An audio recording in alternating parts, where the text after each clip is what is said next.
তগো দুইটা বোনকে না পাইলা না খাওয়া আমি যদি দুইটা মুরগি পালতাম তাইলে ডেইলি দুইটা করে ডিম পাইতাম, বাজার থেকে এক্সট্রা ডিম কিনতে হতো। দুলা ভাই আপনি কি আমাকে খাওয়ার খোটা দিচ্ছেন? মুখটাই নষ্ট করে দিয়েছে। আপু আপু কোথায় তুমি? আমি আর এখানে এক মুহূর্ত থাকবো না আপু। কি হইছে? কি আপু করতেছিস কেন? কান্না করতেছিস কেন?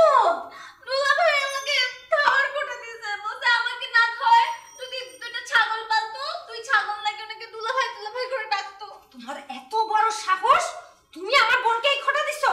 হ্যাঁ আরে আমি ছাগলের কথা কই নাই, মুরগির কথা বলছি। ছাগলের অনেক দাম, 1 কেজি ছাগলের মাংস 1,500 টাকা। তোমাদের দুই বোনের সেই মূল্যও নাই। কি বল? তুমি কি বললা এটা?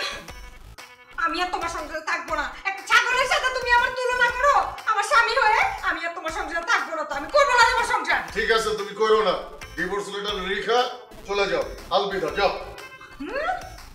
আলবিদা মানে? টাকাগুলো কে দিবে? যাও, দাঁড়ায় আছি, 50 লাখ টাকা নিয়ে আসো। কিসের 50 লাখ টাকা? কিসের আবার? আমারে যখন বিয়ে করছিলা কাবিন নিছিলে না? কাবিন কত ছিল? 20 লাখ টাকা। তুমি সেই 20 লাখ টাকা দিবা, তারপর তোমারে ডিভোর্স দেওয়ার পরে যে বাপের বাড়িতে বসে বসে খাবো সেই বাবদ তুমি আমারে 10 লাখ টাকা দিবা। তারপরে দ্বিতীয় যে বিয়েটা করবো ওইখানে জামাই আবার যৌতুক চাবে না? সেই জামাইয়ের 20 লাখ টাকা যৌতুক সব তুমি দিবা। তোমার নতুন জামাইয়ের যৌতুক 20 লাখ টাকা আমি দেব না?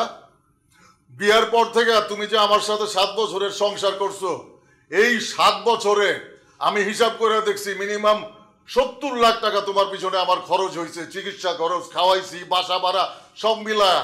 তোমার যদি 50 লাখ টাকা দিতে হয়, ওই 50 লাখ টাকা কাইটা আরো 20 লাখ টাকা থাকে, ওই 20 লাখ টাকা দাও, ভাই। টাকা করার জায়গা পানা কিসের পর 70 লাখ টাকা তুমি আমার পিছনে খরচ করতে? এই যে 7 বছরে জীবনে কোনোদিন একটা নাপা খাওয়া লাগছে?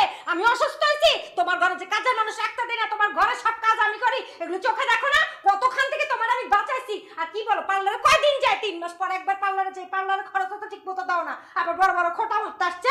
কাবিনের কোথায় লেখা আছে যে তোমার আমার মেকআপ খরচ দিতে হবে, পার্লারে যাওয়ার খরচ দিতে হবে? তুমি একটা দাওয়াতে গেলে তোমার নতুন নতুন শাড়ি লাগবে, তারপরে আর সেই শাড়ি তুমি পরবা না।